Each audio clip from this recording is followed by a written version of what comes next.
బీహార్ లో ఏం జరుగుతా ఉందో నాకు తెలియదు కానీ ఇక్కడ జంగల్ రాజ్యం, జంగల్ రాజును మీరు సృష్టించి నడిపిస్తా ఉన్నారు అని నేను అందరికీ కూడా ఒకటే చెప్తా ఉన్నా.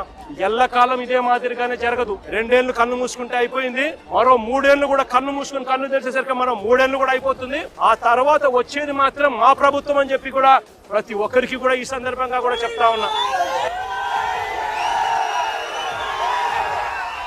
చంద్రబాబు నాయుడు గారికి చెప్తా ఉన్నాను, ఆయన కొడుకు చెప్తా ఉన్నాను, ఆయనకు కొమ్ము కాస్తా ఉన్నా ఆయన పార్టీ ఇతర పార్టీ నాయకులకు చెప్తా ఉన్నాను, ఆయనకు కొమ్ము కాస్తా ఉన్నా ఇలాంటి పోలీస్ అధికారులకు కూడా చెప్తా ఉన్నాను.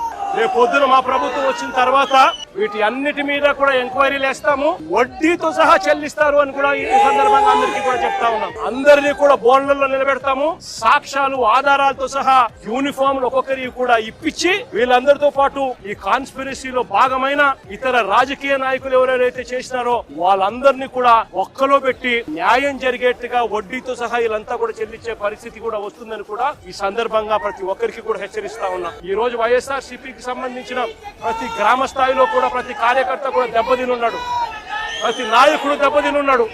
మీరు చేస్తా ఉన్న అన్యాయానికి వీళ్ళంతా కూడా దెబ్బతిని ఉన్నారు. వీళ్ళంతా రేపు పొద్దున ఆ ప్రభుత్వం వచ్చినప్పుడు మీ విషపూరిత విత్తనాలు ఆ రోజు పెద్ద చెట్లు అయినప్పుడు వీళ్ళు గల స్పందించే తీరు స్పందిస్తున్నప్పుడు మీకేం జరుగుతుంది అని కూడా ఆలోచన చేసుకోమని చెప్పి చంద్రబాబు నాయుడు గారిని గట్టిగా హెచ్చరిస్తా ఉన్నా.